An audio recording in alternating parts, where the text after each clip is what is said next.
Assalamualaikum warahmatullahi wabarakatuh.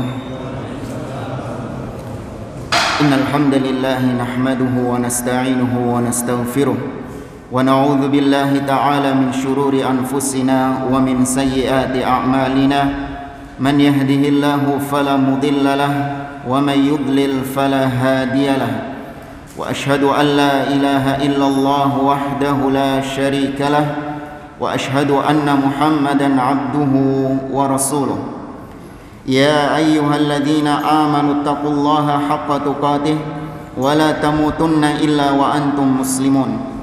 Ya ayyuhan nasu taqu rabbakumul ladzi khalaqakum min nafsin wahidah wa khalaqa minha zawjaha wa batha minhuma rijalan katsiran wa nisaa'a wattaqullaha alladzi tasaaluna bihi wal arham innallaha kana 'alaikum raqiba. Ya ayyuhalladzina amanu taqullaha wa qulu qawlan sadida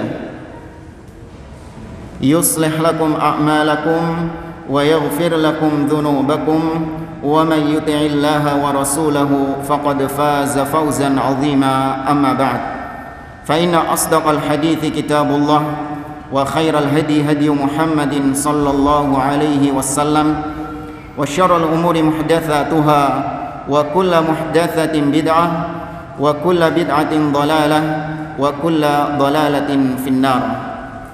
Ma'asyiral muslimin, ikhwani fillah wa akhwati rahimani wa rahimakumullah.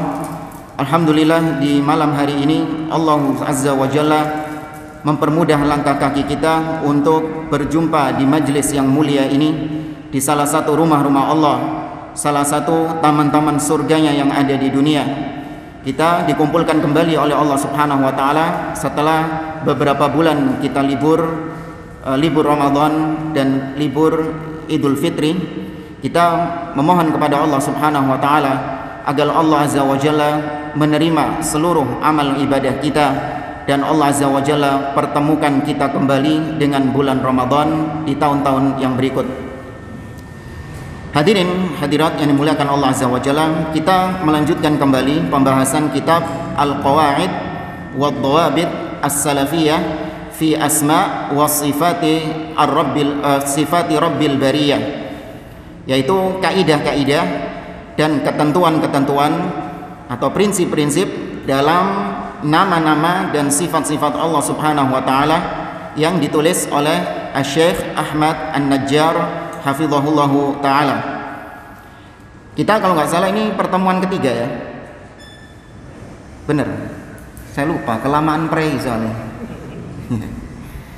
Ya, kalau nggak salah pertemuan ketiga. Sekedar untuk mengingatkan apa yang telah kita pelajari di pertemuan-pertemuan sebelumnya, bahwa kita sedang mengkaji bagaimana kaidah-kaidah atau rumus-rumus yang digunakan oleh para ulama salaf dari dulu sampai sekarang untuk menetapkan atau memahami nama-nama dan sifat-sifat Allah Azza wa Jalla. Karena kita tahu bahwa menetapkan nama dan sifat Allah Azza wa Jalla yang ditetapkan oleh ahlu sunnah wal jamaah itu sangat berbeda jauh dengan penetapannya ahli bidah. Maka dengan kita memahami bagaimana as-salafus saleh mereka menetapkan nama dan sifat Allah, bagaimana rumus-rumusnya, maka diantara keuntungannya kalau kita mendengarkan seseorang yang berbicara tentang nama dan sifat kemudian tidak sesuai dengan kaidah-kaidah yang disebutkan dalam kitab ini, kita bisa mencium nafas-nafas ahli bid'ah dalam ustadz tersebut. Ya, kita bisa mencium bagaimana atau bisa mendeteksi bagaimana penyimpangan orang itu ketika membahas nama dan sifat Allah Azza wa Jalla. Nah, ini penting bagi kita karena banyak di antara dai-dai atau ustadz-ustadz yang berbicara tentang nama-nama dan sifat-sifat Allah namun tidak dilandasi dengan prinsip-prinsip ahlu sunnah wal jamaah yang telah disepakati dari dulu sampai sekarang. Di pertemuan kita sebelumnya kita telah membahas kaidah yang pertama, wujubu ma'rifatillahi wa asma'ihi wa sifatihi bis-sam'i la bil aqli, yaitu wajibnya kita mengenal Allah, mengenal nama-namanya, mengenal sifat-sifatnya itu dengan dalil, bukan dengan logika, bukan dengan akal. Ya, ditetapkan nama dan sifat itu dengan dalil. Kemudian kaidah yang juga telah kita bahas di pertemuan sebelumnya, yaitu la yutajawazul Qur'an wal hadits fi babil asma'i was sifat, yaitu tidak bolehnya kita melampaui batas, ya, melampaui batasan Al-Qur'an dan hadis, dua sumber hukum kita atau dua sumber pedoman kita nggak boleh melampauinya dalam menetapkan nama dan sifat Allah Subhanahu wa taala. Ini di kaidah yang kedua ini dipertegas sebuah ungkapan yang masyhur di kalangan para ulama sejak dahulu, yaitu para ulama memiliki sebuah slogan amiruha kama ja'at bila kaif. Mereka mengatakan perlakukan dalil-dalil tentang nama dan sifat Allah sebagaimana munculnya dalam dalil tersebut, sebagaimana zahirnya, namun tanpa ditanyakan bagaimananya sifat Allah tersebut. Kalau dalilnya mengatakan tangan, maka pahami itu tangan yang hakiki, namun tanpa ditanyakan bagaimana. Kalau mau ditambahkan tanpa diserupakan dengan makhluk. Ini sebuah ungkapan yang masyhur di kalangan para ulama sejak dahulu. Sekarang kita masuk ke kaidah yang ketiga. Kalau bagi yang bawa PDF-nya bisa dibuka halaman ke-31. Ya, halaman 31. Mu'allif di sini mengatakan asma'ullahi wa sifatuhu tathbutu bi khabaril ahad. Nama-nama dan sifat Allah itu ditetapkan atau bisa ditetapkan dengan hadis ahad. Tapi sebelum kita masuk ke pembahasan ini, kita perlu terlebih dahulu untuk mengenal apa itu hadis ahad. Penulis mengatakan itsbatal asma'i was sifati bi haditsil ahad wa haditsul ahad qad arrafahu al-hafidz Ibnu Hajar al-Asqalani rahimahullahu taala bi qawlihi kullu khabarin lam yablu mablaghat tawatur. Menetapkan nama dan sifat Allah Subhanahu wa taala dengan hadis ahad ini merupakan salah satu kaidah dari kaidah-kaidah memahami nama dan sifat Allah Subhanahu wa taala. Apa itu hadis ahad? Dijelaskan di sini oleh Al-Imam Ibnu Hajar Al-Asqalani rahimahullah taala, sahibu Fathul Bari, ya, penulis kitab Fathul Bari syarah Sahih Al-Bukhari. Ibnu Hajar Al-Asqalani mengatakan hadis ahad maknanya adalah setiap hadis yang tidak sampai derajat mutawatir. Ya, semua hadis atau semua kabar yang tidak mencapai derajat mutawatir. Secara singkat saja, karena kita bukan sedang membahas hadis ya. Kalau dibahas tentang hadisnya tentu membutuhkan waktu yang panjang tentang apa itu mutawatir dan apa itu ahad. Mutawatir dan ahad ini hanya berbicara tentang menentukan klasifikasi hadis tersebut berdasarkan jumlah perawinya, tidak membicarakan tentang apakah hadis itu sahih, diterima atau ditolak, enggak. Ya, hadis ahad itu tidak hadis mutawatir atau hadis ahad itu cuman klasifikasi tentang perawi hadis, jumlah perawi hadisnya. Ya, tidak membicarakan tentang apakah hadis tersebut diterima atau ditolak. Itu nanti ada pembahasan lain. Hadis mutawatir, meskipun para ulama khilaf, hadis mutawatir ini diriwayatkan oleh banyak sekali perawi, sehingga memunculkan keyakinan yang kuat bahwa itu adalah hadis Nabi SAW. Karena secara akal, kalau yang meriwayatkan hadis itu banyak, kira-kira mungkin nggak mereka ini sepakat janjian dusta? Nggak mungkin.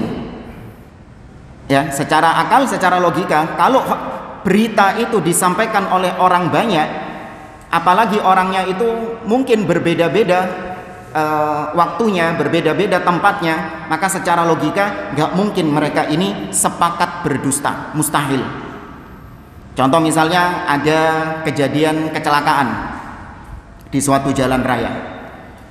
Kemudian Anda diberi kabar oleh teman Anda tadi siang terjadi kecelakaan di jalan raya. Masih satu kabarnya.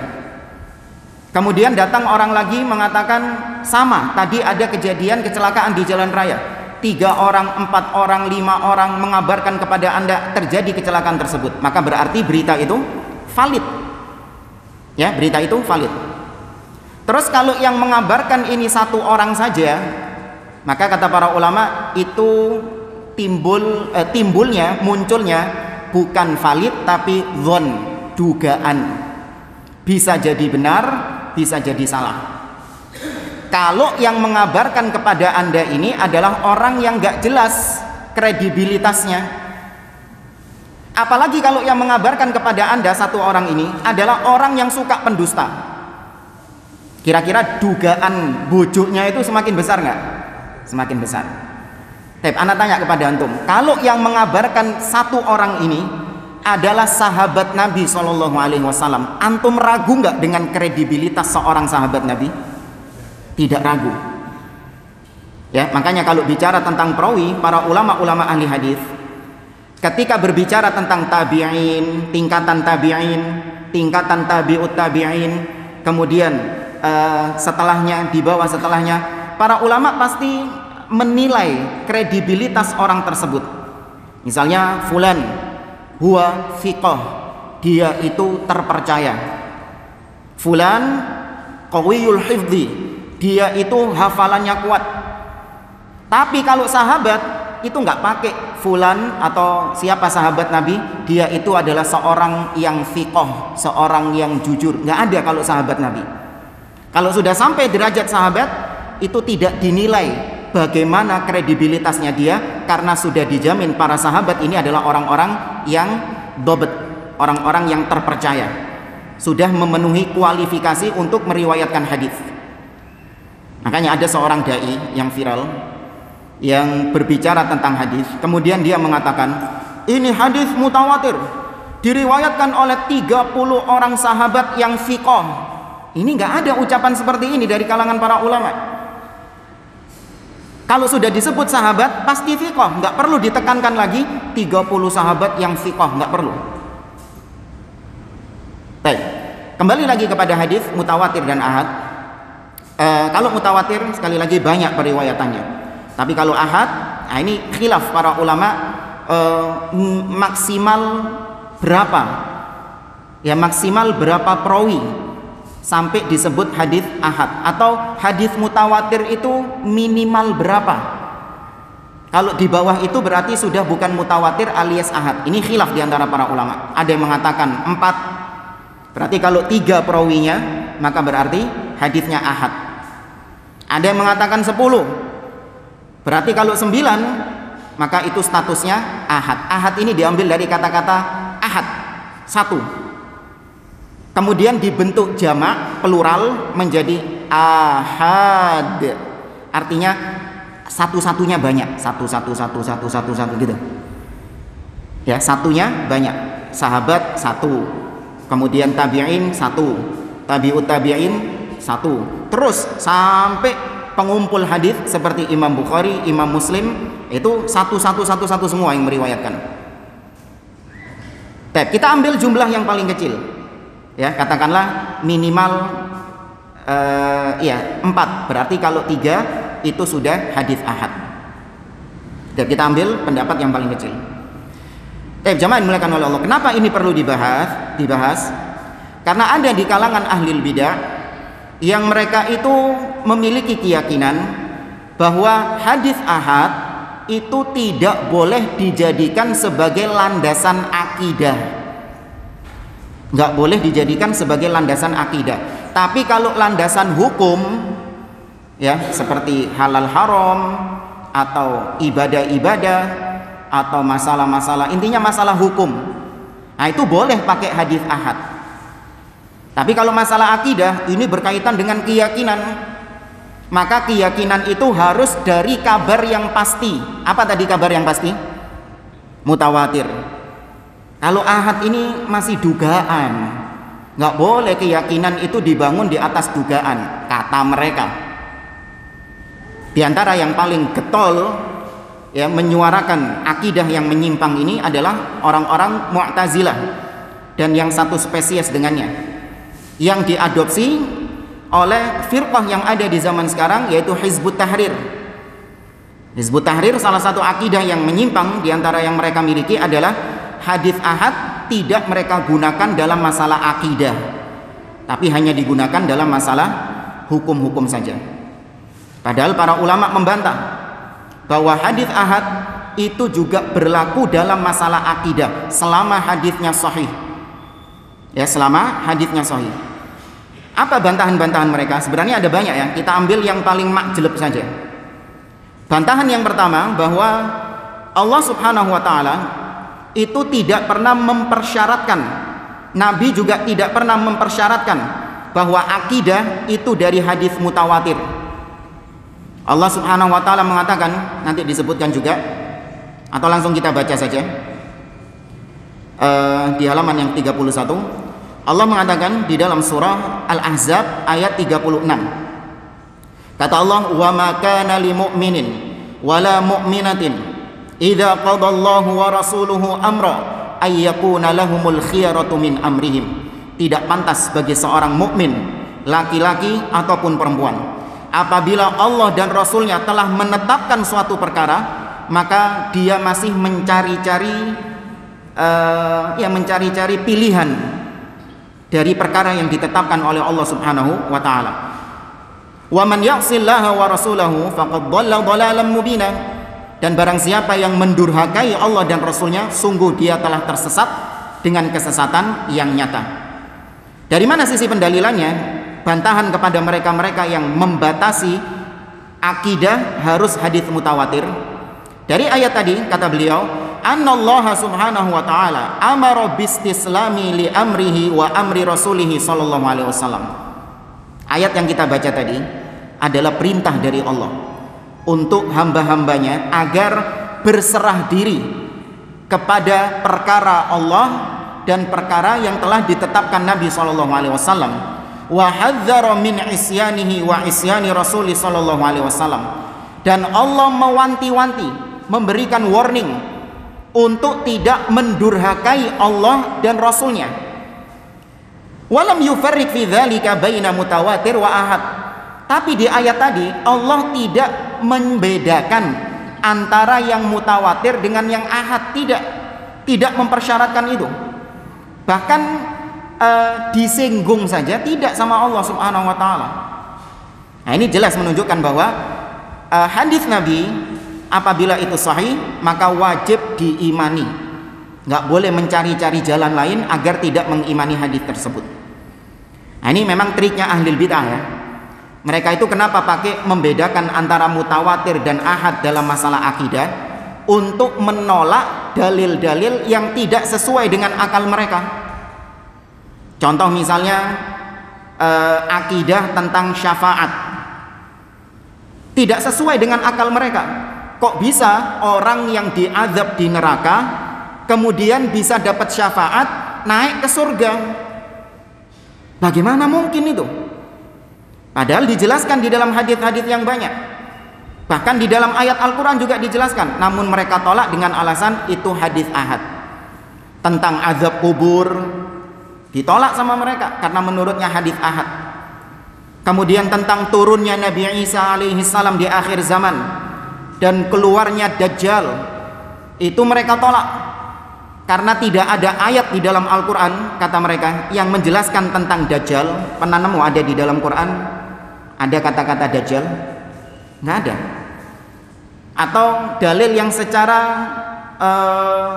tegas menjelaskan tentang turunnya Nabi Isa di akhir zaman. Adanya mungkin kata mereka cuman sekedar ya nggak jelas, padahal jelas itu bagi Ahlus Sunnah, yaitu firman Allah dalam surah Az-Zukhruf, wa innahu la ilmun lis-sa'ah, dan sesungguhnya Nabi Isa itu adalah menjadi tanda bagi datangnya hari kiamat. Ketika disodorkan hadis, oke, kalau Al-Quran nggak ada tentang Nabi Isa dan tentang Dajjal, iki loh hadisnya. Apa kata mereka? Enggak, kami nggak menerima hadisnya ahad. Nah, ini cuma trik mereka saja, sok ilmiah, mutawatir, ahad, nggak mau menerima, ya sok tawadhu karena akidah harus dibangun di atas keyakinan. Padahal mereka tujuannya menolak akidah-akidah yang ditetapkan oleh Ahlussunnah wal Jamaah. Dalil yang kedua, bantahan yang kedua bagi mereka yang menolak hadis Nabi SAW yang ahad, yaitu firman Allah dalam surah Al-Hasyr ayat yang ke-7. Allah mengatakan, wa ma atakumur rasulu fakhudhuh wa ma nahakum anhu fantahu. Dan apa-apa yang didatangkan Rasul kepada kalian, fakhudhuh, maka ambil itu. Dan apa yang dilarang Rasul kepada kalian, maka tinggalkan. Anna hadhil ayat dallat ala wujubil akhdhi bima jaa bihi Nabi sallallahu alaihi wasallam wa intihai amma naha anhu wa huwa syamilun lima thabata 'anin Nabi sallallahu alaihi wasallam an tariqil mutawatir au an tariqil ahad. Di dalam ayat tadi jelas merupakan dalil wajibnya menerima apa-apa yang datang dari Nabi sallallahu alaihi wasallam dan meninggalkan apa-apa yang dilarang oleh Nabi sallallahu alaihi wasallam. Dan ayat tadi surah Al-Hasyr ayat yang ke-7 itu mencakup keumuman, ya, universal itu ayatnya. Baik yang datang dari Nabi dalam bentuk mutawatir ataupun yang datang dari Nabi dalam bentuk ahad, tidak dibedakan oleh Allah Subhanahu wa taala dalam ayat tersebut. Bantahan yang ketiga, kata penulis di sini, yaitu kisah tentang diutusnya Mu'adz bin Jabal radhiyallahu taala anhu kemana? Ke Yaman. Ya, Nabi SAW mengatakan kepada Mu'adz, innaka sata'ti qauman ahla kitab. Wahai Mu'adz, sesungguhnya kau akan mendatangi kaum yang mereka ini jenisnya adalah ahlul kitab. Jadi Mu'adz sebelum diutus menjadi dai, menjadi orang yang akan menyampaikan agama Islam di Yaman, Nabi ngasih briefing dulu, ya, supaya Mu'adz bin Jabal benar-benar mempersiapkan. Karena yang dihadapi berbeda dengan yang dihadapi oleh Mu'adz di kota Mekah atau kota Madinah. Bukan orang-orang musyrikin, tapi yang dihadapi adalah Yahudi dan Nasara. Ini diberi briefing supaya Mu'adz bin Jabal bisa mempersiapkan amunisinya, bukan mau perang ya, maksudnya mempersiapkan bantahan-bantahan kepada mereka tentang batilnya agama mereka, tentang rusaknya akidah mereka dan lain sebagainya. Itu untuk persiapannya Mu'adz. Pendalilannya, Nabi SAW mengutus Mu'adz seorang diri ke negeri Yaman. Nah, Mu'adz ketika di negeri Yaman, pasti yang disampaikan adalah qala Allah dan qala Rasul. Berarti Mu'adz ini seorang diri, status hadisnya apa dong? Mutawatir atau ahad? Ahad. Nabi tetap menyuruh Mu'adz bin Jabal seorang diri, berarti menunjukkan bahwa hadis ahad itu bisa diterima selama yang mengabarkan memang adalah orang-orang yang kredibel, sekelas sahabat Nabi SAW.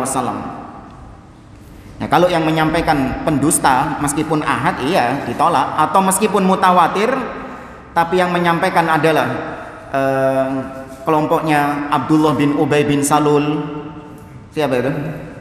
Orang-orang munafik.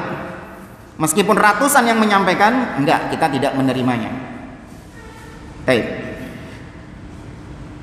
Kata beliau, anna Nabi sallallahu alaihi wasallam, ana kira ini sudah mencukupi apa yang kita sampaikan tadi. Baik, bantahan yang keempat. Enggak ada di kitab ini. Bantahan yang keempat, para ulama sudah ijma'. Ijma' artinya konsensus, sepakat bahwa hadis ahad itu bisa diterima selama hadisnya sahih, bisa diterima. Ini tidak ada khilaf di antara para ulama. Ya, tapi ulama yang benar-benar berpegang di atas jalan Nabi dan jalannya para salafus saleh. Nanti kita sebutkan ucapan-ucapan mereka. Ini sudah menjadi kesepakatan. Maka yang namanya ijma' itu adalah dalil tentang benarnya apa yang mereka sepakati tersebut. Nabi SAW mengatakan, lan tajtami ummati ala dhalalah. Sesungguhnya umatku tidak akan pernah bersepakat di atas suatu kesesatan. Maka kalau mengimani hadis ahad itu adalah sesat, Nggak mungkin para ulama itu ijma, konsensus, itu nggak mungkin. Maka tidaklah yang menyimpang, menyelisihi ijma ini kecuali fix dia ahlul bid'ah. Makanya kalau antum lihat yang tidak mau mengimani hadis ahad dalam masalah akidah, semuanya ahlul bid'ah. Ya, semuanya adalah kelompok-kelompok yang menyimpang. Ahlu sunnah tidak ada yang berbicara seperti itu. Mereka semuanya menetapkan akidah dengan hadis ahad. Bantahan yang kelima, bahwa pembagian mereka yang mengatakan akidah itu hanya dari hadis mutawatir, ya, akidah hanya ditetapkan dengan hadis mutawatir, namun akidah tidak boleh ditetapkan dengan hadis ahad. Kata para ulama, diantaranya Syekh Abdul Aziz Ar-Rayis hafizahullah ta'ala, mereka mengatakan ini adalah perkara yang mutanaqid. Keyakinan mereka tentang hal ini bertentangan, bertabrakan. Bagaimana mungkin mereka bisa mengambil hadis ahad hanya dalam perkara hukum, nggak mau mengambil hadis ahad dalam perkara akidah, sedangkan tidaklah setiap hukum kecuali pasti ada kandungan akidah di dalamnya. Semua hukum-hukum yang ada itu pasti ada kandungan akidah di dalamnya. Contoh misalnya, sholat itu perkara akidah atau perkara hukum? Akidah, hukum. Ya, secara asal sholat ini perkara hukum. Namun tidaklah sholat itu didirikan kecuali pasti berangkat dari apa dulu? Akidah dulu. Anda belani dari rumah datang ke masjid ini melaksanakan sholat, meninggalkan pekerjaan Anda, meninggalkan keluarga Anda, pasti karena Anda punya keyakinan bahwa yang sholat akan mendapatkan ampunan Allah, mendapatkan surga Allah, dan yang tidak melaksanakan sholat diancam neraka sama Allah. Nah, ini akidah tentang adanya hari akhir. Contoh misalnya juga, Anda melaksanakan sholat sunnah fajar 2 rakaat sebelum subuh. 2 rakaat sebelum subuh, sholat 2 rakaat sebelum subuh. Ini perkara akidah atau perkara ibadah, perkara hukum? Hukum. Sholat sunnah sebelum subuh perkara hukum, perkara ibadah. Tapi tidaklah perkara tersebut dibangun kecuali ada akidah, pasti ada akidah di dalamnya. Yaitu apa? Tentang balasan bagi orang yang melaksanakan sholat sunnah 2 rakaat. Kata Nabi, rakaatal fajri khairun minad dunya wa ma fiha. 2 rakaat sholat sebelum sholat subuh, sholat sunnah fajar, itu lebih baik daripada dunia dan seisinya. Ini akidah atau ibadah? Akidah. Maka mereka yang menetapkan hadis ahad hanya berlaku pada masalah hukum, maka kita katakan kepada mereka, ucapan kalian ini bertabrakan. Karena hukum-hukum yang kalian bangun di atas hadis ahad itu juga ada perkara akidahnya. Kalau mau gentle, tolakan kabeh. Ya, kalau mau sekalian secara totalitas menolak hadis ahad, maka jangan dipilih-pilih. Hadis ahad semuanya ditolak. Ya, kalau mau gentle. Kita tambahkan di sini ucapan para ulama-ulama as-salaf. Yang pertama, Abdurrahman ibn Amr al-Auza'i atau Imam al-Auza'i yang wafat pada tahun 157 Hijriah.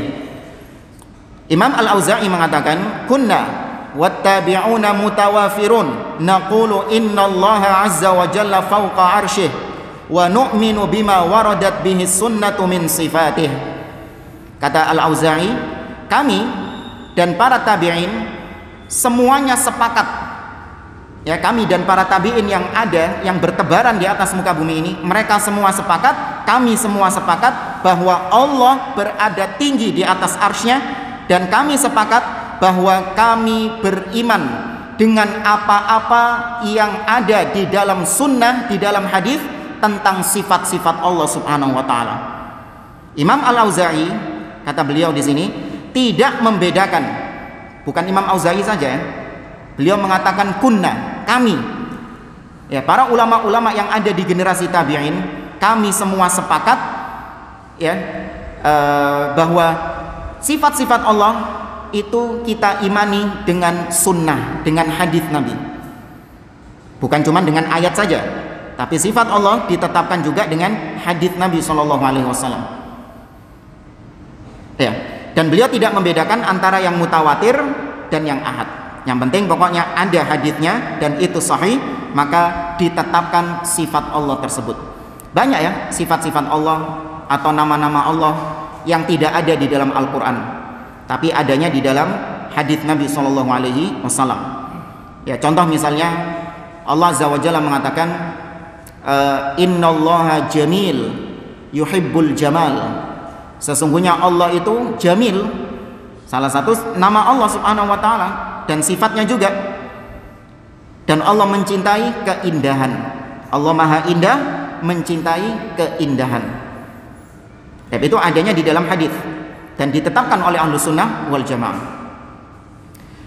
Al-Imam Syafi'i rahimahullah taala, beliau mengatakan walau jaza li ahadin minan nas ay yaqula fi ilmil khasah ajma'al muslimuna qadiman wa hadithan ala tathbiti khabaril wahid wal intihai ilaih bi annahu lam ya'lam min fuqaha'il muslimina ahadun illa wa qad thabbatahu jazali walakin aqul lam ahfad an fuqaha'il muslimin annahum ikhtalafu fi tathbiti khabaril wahid.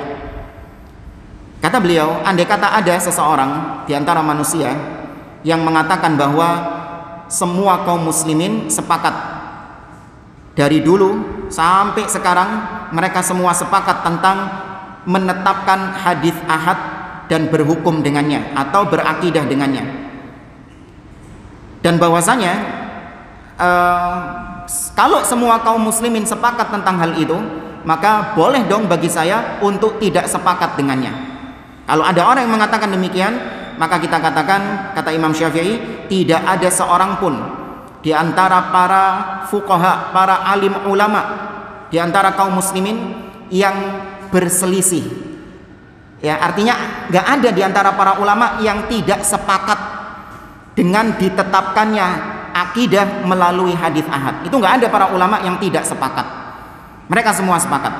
Maka kalau ulama saja, maksud Imam Syafi'i, kalau ulama saja yang mereka ilmunya luar biasa sepakat mengambil hadis ahad, menetapkan akidah dengan hadis ahad, maka kok bisa ente yang bukan sekelas ulama berbeda pendapat dengan mereka?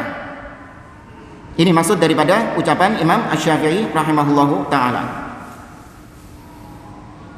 Kemudian Imam Ahmad bin Hanbal rahimahullah yang wafat pada tahun 241 Hijriah. Su'ila Ahmad ibnu Hanbal anil ahadith allati turwa anin Nabi sallallahu alaihi wasallam. Imam Ahmad ditanya tentang hadis yang diriwayatkan dari Nabi sallallahu alaihi wasallam, yaitu innallaha yanzilu ila sama'id dunya. Hadis tentang sifat nuzul. Allah turun ke langit dunia pada sepertiga malam terakhir. Maka apa kata Imam Ahmad? Nu'minu biha. Kami beriman dengan hadis tersebut. Wa nusaddiqu biha. Dan kami benarkan berita itu. Wala nuraddu syai'an minha. Dan kami tidak menolak sedikit pun dari hadis tersebut, dari kabar itu. Idh kanat asanidu sihah wala naruddu ala Rasulillah sallallahu alaihi wasallam qaulah. Kenapa kan kami terima? Karena sanadnya sahih. Ya, sanad yaitu mata rantai kebersambungan hadis itu sahih, sehat, artinya tidak ada yang terputus, dan perawinya juga orang-orang yang kredibel, maka kita terima. Dan kami tidak akan menolak sedikit pun dari hadis Nabi sallallahu alaihi wasallam. Wa na'lamu anna ma jaa'a bihi Rasul sallallahu alaihi wasallam haqqun. Dan kami mengilmui, artinya kami telah mengetahui bahwa apa-apa yang datang dari Nabi sallallahu alaihi wasallam itu hak, itu pasti benar. Maka lihat di sini Imam Ahmad, beliau memberikan celah ya. Artinya beliau mengatakan, beliau seakan-akan mengatakan kami mungkin saja tidak menerima hadis itu apabila sanadnya tidak sahih. Yang disebutkan hanya sanadnya yang tidak sahih. Beliau tidak mengatakan kami tidak menerima hadis itu apabila hadis itu ahad. Nggak menyebutkan beliau. Artinya yang menjadi syarat beliau adalah kesahihan hadis tersebut. Dilihat dari mana? Mata rantainya. Bukan dilihat dari jumlah perawinya, enggak. Tapi kalau sudah berbicara tentang hadis itu apakah sahih ataukah hasan ataukah dhaif ataukah maudhu, menentukan ini semua bukan dari mutawatir atau ahad, tapi ditentukannya dari apa? Sanad ini tadi, mata rantainya ini tadi. Ditentukan dengan biografi perawinya masing-masing. Ya, siapa yang meriwayatkan ini? Apakah ada ahlul bid'ah di sana? Ada seorang pendusta di perawi itu? Atau ada orang yang terputus nasab, terputus mata rantainya, di mana perawi tersebut mendengarkan hadis dari orang yang sudah meninggal. Nah, ini terputus berarti, ya, yang di atasnya meninggal tahun 200 Hijriah, sedangkan yang di bawahnya lahir tahun 200 Hijriah juga. Lah kok bisa? Yang bayi baru lahir mendengarkan hadis dari orang yang sudah wafat. Nah, di sini berarti terputus. Nah, itu dilihat dari situ. Bukan dilihat dari status hadisnya apakah mutawatir atau ahad. Dan kemudian Ishaq ibn Rahawai. Ya, Ishaq ibn Rahawai yang wafat pada tahun 256 Hijriah. Wa qala al-Imam Ishaq ibn Rahawai, ada yang baca Rahawai, ada yang baca Rahuwai, rahimahullah. Beliau mengatakan dakhaltu ala ibni Tahir faqala ma hadhil ahaditsu tarwun. Kata Ishaq, aku pernah menemui seorang amir, seorang gubernur ketika itu yang bernama Abdullah ibn Tahir. Abdullah bin Tahir bertanya kepada Ishaq bin Rahawai dengan pertanyaan, ma hadhil ahadits tarwun, apa hadis yang kalian riwayatkan ini, yaitu hadis tentang nuzul, yanzilu in annallaha yanzilu ila sama'id dunya, hadis tentang Allah turun ke langit dunia. Hadis apa itu? Kata si gubernur tadi, Abdullah bin Tahir. Qultu, maka Ishaq bin Rahawai mengatakan, na'am, iya, aku meriwayatkan hadis itu. Ya, aku memang meriwayatkan hadis tersebut. Rawaha thiqatul ladzina yarwunal ahkam. Hadis tersebut diriwayatkan oleh orang-orang yang kredibel, yang terpercaya, thiqat. Alladzina yarwunal ahkam, yang mana mereka juga meriwayatkan tentang hukum. Jadi gini jemaah ya, maksudnya beliau ini juga bantahan kita berarti yang ke-6 tadi. Orang-orang Hizbut Tahrir dan yang satu spesies sama mereka yang mengatakan kami hanya menerima hadis ahad dalam masalah apa? Hukum, tidak dalam masalah akidah, kata mereka. Baik, bagaimana jadinya kalau ada hadis ahad tentang hukum, diriwayatkan dari fulan, ahad semua ini satu, tapi hadisnya tentang sholat, apakah kalian terima? Iya, kami terima. Oh, baik. Bagaimana kalau orang perawi-perawi yang sama itu tadi, fulan yang juga meriwayatkan tentang sholat, mereka juga meriwayatkan tentang akidah. Apakah kalian percaya? Enggak, kami enggak percaya. Loh, kok bisa loh? Orangnya sama, paham enggak maksudnya? Iya, yang meriwayatkan tentang akidah juga sama dengan yang meriwayatkan tentang hukum. Nah, kok bisa perlakuan kalian berbeda? Ini yang dimaksud sama Ishaq bin Rahawai. Kemudian kata Abdullah bin Amir, ya, Abdullah bin Tahir, gubernur tadi, tanya lagi dia sama Ishaq bin Rahawai. Faqala yanzilu wa yada'u arsyahu, apakah Allah turun dan meninggalkan arsy-Nya? Nah, ini mulai pakai apa? Pakai akal. Ya. Dan dia menyamakan Allah dengan makhluk. Makhluk itu kalau meninggalkan tempat, maka berarti tempatnya kosong. Itu makhluk kayak gitu. Tapi Allah Subhanahu wa taala ala kulli syai'in qadir. Ya, Allah Maha mampu atas segala sesuatu. Nggak perlu kita memikirkan kalau Allah turun berarti arsy-Nya kosong dong. Nanti kalau arsy-Nya kosong dikuasai iblis dong. Ini akal, logika. Anda menerapkan sifat Allah kepada makhluk, itu makhluk yang kayak gitu. Allah laisa kamitslihi syai'. Allah tidak serupa dengan sesuatu apapun. Ya, sama juga dengan sifat mendengar misalnya. Kalau kita terapkan mendengarnya manusia, maka kita akan menolak juga sifat mendengarnya Allah. Gak mungkin Allah itu mendengar semua hamba-hambanya. Ya, gak mungkin. Kita saja mendengarkan dua orang berbicara secara bersamaan, gak mungkin. Pasti fokusnya cuma satu saja, ya enggak? Antum kalau di sini ada dua orang ustadz sama-sama berbicara, sama-sama kajian, bisa antum fokus mendengarkan dua-duanya? Nggak bisa, mesti salah satu. Nah, Allah pendengarannya itu semua makhluk.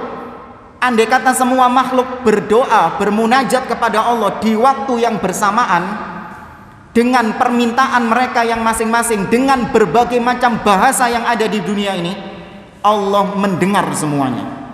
Bagaimana caranya? Nggak usah ditanya. Nggak usah ditanya bagaimana caranya. Tetapkan saja Allah mendengar. Demikian juga Allah turun ke langit dunia, nggak usah ditanya apakah arsy-Nya kosong atau arsy-Nya tidak kosong. Ini bukan jalannya Ahlus Sunnah dalam menetapkan sifat-sifat Allah Azza wa Jalla. Dijawab sama Ishaq bin Rahawai, yaqdiru ayyanzila min ghairi ayyakhluwa minhul arsy. Kata Ishaq bin Rahawai, Allah mampu untuk turun tanpa meninggalkan arsy-Nya. Ya, Allah mampu untuk turun tanpa meninggalkan arsy-Nya. Faqala, "Na'am, qultu falima tatakallamu fi hadza?" Ya, kalau sudah memang demikian, kenapa kau terus membicarakan tentang hal itu?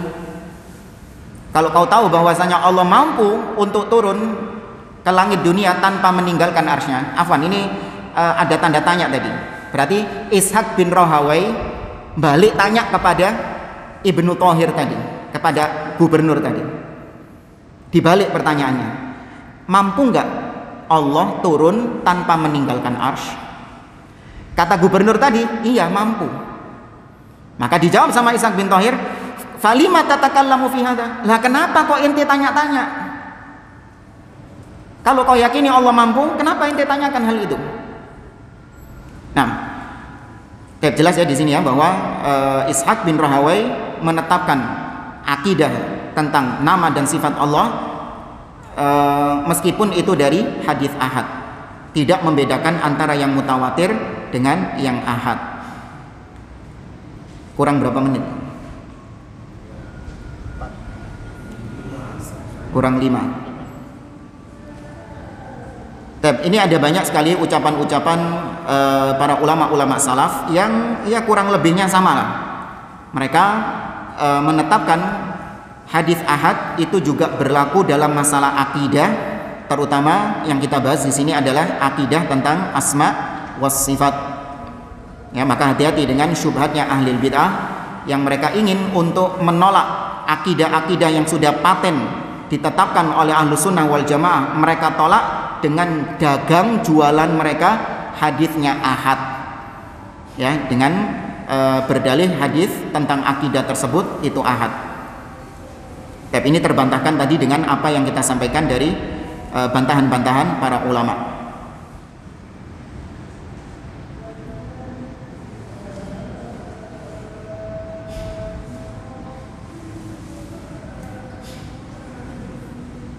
Tapi saya cukupkan, sini masih banyak ya sisa-sisa dari para ulama seperti Syuraik bin Abdullah Al-Qadhi, kemudian ucapan Imam Al-Ajuri, ya, Abu Bakar Muhammad ibnul Husain Al-Ajuri, kemudian yang terakhir Imam Yusuf bin Abdullah ibn Abdul Bar. Ini juga sama, intinya kurang lebih seperti apa yang kita sampaikan tadi. Baik, jamaah yang dimuliakan oleh Allah Azza wa Jalla, ana cukupkan kaidah yang ketiga tadi sudah kita bahas. Insyaallah pada pertemuan berikutnya kita masuk ke kaidah yang keempat, wujubu itsbatin nususis sifat wa ijra'iha ala dhahiriha. Nah, ini mirip dengan kaidah yang kedua, cuman di sini dari sisi yang berbeda. yaitu wajibnya menetapkan dalil-dalil tentang sifat sesuai dengan dohirnya, ya, sesuai dengan dohirnya.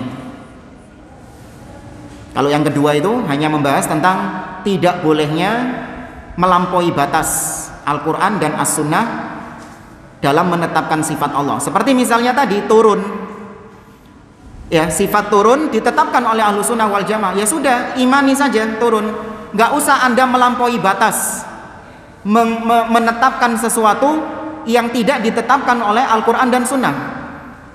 Yaitu ada orang yang menetapkan Allah turun, tapi dia melampaui batas mengatakan Allah meninggalkan arsy-Nya. Ya, Allah meninggalkan arsy-Nya. Nah, ini melampaui batas, nggak boleh. Tetapkan sesuai dengan dohirnya tadi, nggak perlu dikurangi, nggak perlu ditambahi. Barangkali ada yang ingin disampaikan dari materi yang kita pelajari barusan, silahkan, atau nanti bisa dijawab setelah adzan Isya, ya, atau selesai ini sudah. Habis Isya masih lanjut kalau nggak salah. Saya lupa di sini kajian sistemnya gimana. Lali ya, Rongulan nggak ketemu, ha? Oh, sampai habis Isya lanjut ya? Iya. Baik.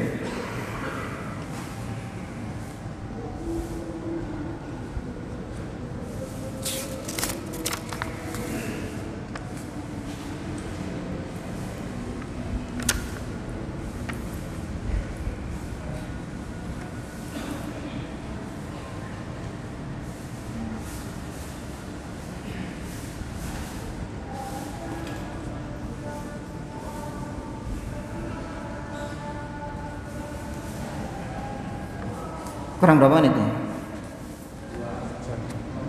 1 menit. Mana cukupkan, insyaallah ini kita jawab. Ini nggak ada hubungannya sebenarnya sama tema kita. Insyaallah ana jawab setelah adzan Isya. Wallahu a'lam.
Kita baca beberapa pertanyaan yang sudah masuk. Ini semua nggak ada yang berkaitan dengan tema ini, kecuali satu ini kalau nggak salah. Ada yang bertanya, Ustadz, apakah seorang murid boleh mentahdzir kesalahan gurunya karena gurunya ada penyimpangan dalam usul, seperti masih suka menyebut kebaikan-kebaikan tokoh-tokoh ahlul bid'ah dan lain-lain? Ya, kalau itu muncul kesalahan tersebut dari seorang ahlus sunnah wal jamaah, maka sebagaimana kata Syekh Shalih Fauzan dalam kitabnya Al-Ajwibah Al-Mufidah an Masail Al-Masail Manahij Al-Jadidah, kalau kesalahan itu dari ahlus sunnah, yang guru merupakan seorang ahlus sunnah, maka dinasehati terlebih dahulu dengan cara empat mata, diluruskan kesalahan-kesalahannya, dinasehati dan lain sebagainya. Namun kalau misalnya guru tersebut menolak, kemudian tetap menunjukkan penyimpangan-penyimpangannya, apalagi penyimpangan-penyimpangannya ditampakkan secara umum di publik, maka kalau sudah seperti ini, yang lebih kita selamatkan adalah kaum muslimin yang terkena syubhat dari sang dai tersebut. Maka disampaikan atau diperingatkan di depan umum juga, sebagaimana dia menyebar kesesatannya di depan umum, maka harus diluruskan di depan umum juga. Ya, namun terlebih dahulu harus dinasehati secara baik-baik. Wallahu a'lam. Ini ada pertanyaan dalam bahasa Arab. Mana lek tulisannya? Ma hukmur rajuli kharaja minal baiti ila ta'allumi bi ghairi sim. Bi ghairi sim. Ma ilmuhu la barakah. Oh, hal ilmuhu la barakah wa ma hukmu yasna'u sim bi rishwah li anna ustadz fulan qala annahu mubah. Ya, secara asal membuat SIM atau surat izin mengemudi tanpa cara yang benar, artinya dengan rishwah, dengan menyogok oknum-oknum tertentu untuk mendapatkan surat izin mengemudi tersebut, maka hukumnya haram. Ini sudah dimaklumi secara akal, secara logika. Bahkan orang awam pun ketika ditanya, iya nggak benar itu. Ya, orang awam pun ketika ditanya mengatakan itu perbuatan yang tidak benar, melakukan nyogok seperti itu nggak boleh. Kemudian ada beberapa kondisi-kondisi yang memang kita mau nggak mau, memang prosedurnya seperti itu. Karena kalau tidak seperti itu kita tidak akan mendapatkannya. Ini setelah kita menempuh berbagai cara-cara yang halal, berbagai cara-cara yang sudah tidak ada unsur keharamannya sudah kita tempuh dan tertutup semua pintunya. Kita tidak bisa mendapatkan hak kita untuk bisa mendapatkan SIM tersebut. Itu hak kita itu. Padahal kita mungkin tesnya sudah lulus, kemudian segala persyaratan-persyaratan sudah lulus sesuai prosedur, tapi ternyata tidak juga diterbitkan SIM-nya. Sampai itu tadi, pungli itu tadi.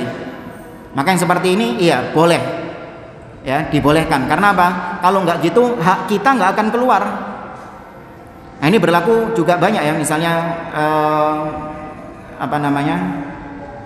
bea cukai, ya, yang menahan barang kita padahal kita sudah melakukan proses sesuai prosedur, namun dibuletkan sini, dipimpong sana, dipimpong sini. Intinya kalau dia nggak diberi uang, maka barangnya tidak akan dikeluarkan.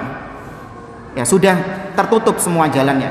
Artinya bukan kita yang menduga-duga ya, kayaknya sudah tertutup semua jalan. Enggak, tempuh dulu itu jalan-jalan yang benar itu. Kalau memang sudah tertutup baru. Tapi harus diyakini ini hanya sekedar untuk mengambil hak kita yang diambil sama dia. Nah, wallahu a'lam. Ustadz, apabila ada mushaf di tas kita lalu kita masuk ke kamar mandi, apakah harus dikeluarkan terlebih dahulu? Dan apa hukum menaruh mushaf di jok atau bagasi motor yang itu untuk diduduki? Ya, jangan ya, karena mushaf atau Al-Quran itu adalah kalamullah dan adab kita terhadap firman Allah adalah dengan tidak meletakkannya di sembarang tempat atau di tempat-tempat yang kotor, yang tidak layak. Harus ada seorang mukmin itu mengagungkan Al-Quran dari sisi ini, ya, dari sisi tidak meletakkannya di tempat-tempat yang kotor atau tempat-tempat yang tidak pantas. Nah, afwan Ustadz, dalam mencari pekerjaan yang halal tetapi belum mendapatkan juga, dengan demikian bagaimana kita harus menyikapinya dengan sifat-sifat Allah? Ya, ketika Anda mencari pekerjaan namun ternyata pekerjaan tersebut tak kunjung Anda dapatkan, maka harus diyakini kalau kita kaitkan dengan sifat-sifat Allah Subhanahu wa taala, kita harus husnudzon kepada Allah Azza wa Jalla, bahwa apa yang kita alami itu adalah dengan takdir Allah. Dan takdir Allah itu berangkat dari ilmunya Allah dan ditetapkan dengan kebijaksanaan Allah Subhanahu wa taala. Artinya ketika Anda tidak mendapatkan pekerjaan, Allah Subhanahu wa taala yang mentakdirkan itu, tahu bahwasanya ada keburukan-keburukan apabila kau mendapatkan pekerjaan tersebut. Karena Allah punya nama Al-Alim, Allah Maha mengetahui. Apa kandungannya? Allah tahu apa yang telah terjadi, Allah tahu apa yang sedang terjadi, Allah tahu apa yang akan terjadi, dan Allah tahu apa yang tidak terjadi. Seandainya terjadi, bagaimana kejadiannya. Jadi Allah tahu kalau misalnya Anda diterima di pekerjaan tersebut, Allah tahu keburukan apa yang Anda dapatkan di pekerjaan itu. Itu berangkat dari ilmunya Allah. Itu korelasi kita mempelajari nama-nama dan sifat-sifat Allah, bisa menerima itu dengan lapang dada. Nggak terus langsung banting setir nyari pekerjaan yang haram, enggak. Ya, ini salah satu buah keimanan kita dalam mempelajari nama-nama dan sifat-sifat Allah. Jadi jangan cuman ini sekedar teori, hanya dihafalkan saja, namun athar, pengaruh dalam diri Anda, dalam kehidupan Anda nggak ada. Nah, ini percuma Anda belajar tentang nama dan sifat Allah Azza wa Jalla. Kita belajar seperti ini, nanti akan ada dampak dalam kehidupan kita. Ketika rizki kita seret, kita mengimani bahwa Allah memiliki nama Ar-Razzaq. Ya, Allah Subhanahu wa taala telah menetapkan rizki kepada kita, dan itu tidak akan mungkin tertukar dengan rizki orang lain. Jualannya nggak laku, itu sudah kita yakini bahwa ini sudah ditetapkan Allah Azza wa Jalla, dan itu merupakan rizki dari Allah Subhanahu wa taala yang tidak akan tertukar. Rizki orang lain nggak mungkin mampir ke kita, dan rizki kita nggak mungkin mampir ke orang lain. Dan Allah pasti akan memberikan rizki kepada kita selama kita masih hidup. Ya, Allah tidak akan kekurangan untuk memberikan rizki kepada hamba-hambanya. Miliaran manusia, miliaran hewan-hewan yang ada di atas muka bumi ini, semuanya hidup dengan rizki pemeliharaan dari Allah Subhanahu wa taala. Ya, ini buah keimanan dari mempelajari nama dan sifat Allah Azza wa Jalla. Maka Anda bersabar dan terus meminta kepada Allah Subhanahu wa taala agar diberikan pekerjaan yang baik. Wallahu a'lam, ini yang bisa kita sampaikan, kurang lebihnya mohon maaf. Kita akhiri. Subhanakallahumma rabbana wa bihamdik, asyhadu an la ilaha illa anta, astaghfiruka wa atubu ilaik. Wa akhiru da'wana anil hamdulillahi rabbil alamin. Wassalamu alaikum warahmatullahi wabarakatuh.